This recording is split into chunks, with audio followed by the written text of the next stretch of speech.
to 505 Main Street. This is Wareham Media's studio. My name is Jeff Wyman, and I am with Wareham Media. And today we're having another new episode of Real Wareham with Alan Slavin, who has invited a very special guest with us to join us in the studio today, Selectboard Chair Judith Whiteside. Welcome, Judith. Thank you. Excellent. Today we're going to be talking all things Select Board, which is why we have a former Select Board member here, recently retired, and Judith is the current chair. So we thought it might be a really great idea to have her on and give us some really important information about the makeup of the Select Board, the roles of the Select Board here in Wareham, just to give you guys and folks here in Wareham a little bit of an insight about what the makeup of the Select Board is and how it operates. So Alan, give us some of your thoughts about your tenure on the Select Board. I think what happens is, unless you spend time on, say, the Finance Committee, Capital Planning Committee, you really don't understand how the Select Board position really works, because you don't get involved, with the day-to-day stuff that doesn't translate into the Select Board position. And people come in that are new. Most of them come out of what we call the private sector, which is 100% different than the public sector.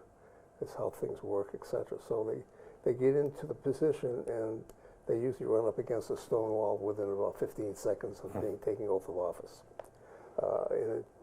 They have to understand that they are a town employee, and they are also a town employee 24/7. Their personal life is dead. It's the best way to put it. Anything you say at any time, you're liable for. And there are 5 members? 5 members, 3-year terms, and we stagger them 2, 2, and 1 on the election. Are there any state regulations regarding how often the Select Board has to meet? No, we have a bylaw that requires us to meet every 2 weeks. Every 2 weeks. Okay. Or twice a month. Twice a month. Yep. Got it. And what is the Select Board's role in regards to town meeting? The Select Board members create the town meeting warrant, which is then delivered to the town clerk, the town moderator, and different polling areas. So we receive the articles presented or proposed by, for instance, the town administrator, Derek Sullivan, any different department head that would report to him. From time to time we get requests from the Community Preservation Committee, which is a request using CPC funds to maybe build a playground or something like that. There also are private citizen petitions.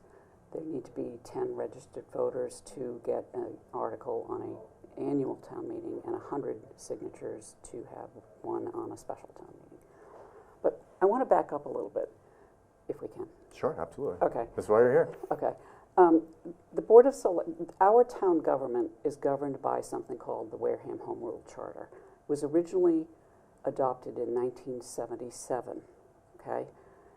And many towns adopted a very similar charter in the 70s. There was an individual from the town of Canton who was an attorney who created a model charter. And in that charter, there are very specific things that are laid out. And one of the things that it says is that the day-to-day affairs of the town are run by the town administrator, Mr. Sullivan. So that means if you have a complaint about a pothole, please don't call me, because I can't do anything for you except listen. If you have a complaint about a pothole, you go to the person who's in charge of the day-to-day affairs. The Select Board really creates policy and does not interfere in the day-to-day affairs. In fact, we are prohibited from doing that. Yeah, we're actually in the charter, there's a piece there which says the Select Board by a majority, which means they meet and then they go to the town administrator if they have something they want to request technically. It doesn't get enforced enough that way, but it is there actually. And when we get complaints through emails or whatever else or questions, we could get, all 5 of us get a copy. The problem is you could have 5 people answering different answers. So the policy is that we've had for a long time is that the chair is the one who responds and copies the other 4 members with a note to please do not respond. Because the minute we respond to something that's sent out, we have violated the open meeting law. So we have to be very careful about what we do and how we do. We could have 3 of us be somewhere sitting down having coffee. If we start to discuss town business, we violate the open meeting law. We have other committees that have done this and just don't understand that. We also assign each member to certain boards and committees, and when we assign them, they're not part of the committee. Sometimes they think they're part of the committee and want to sit there and talk and everything else. They aren't supposed to do that at all. They don't even have to go to the meeting. You're talking about the liaisons. Yeah. Yep. They basically are there in case that particular board, committee, commission has a question or some issue they'd like an answer through the select board. They can contact them, or if the select person is there, they can sit there and not really respond to it, but come back and give them the information. A lot of times that gets out of hand also.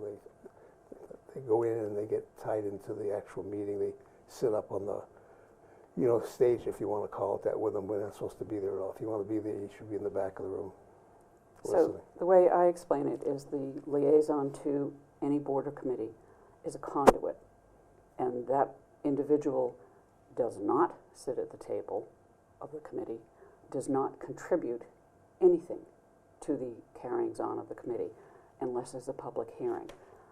But once you're a selectman, as Alan pointed out, you're a selectman 24/7. It's like being a police officer. You can take the uniform off, but you are always a police officer.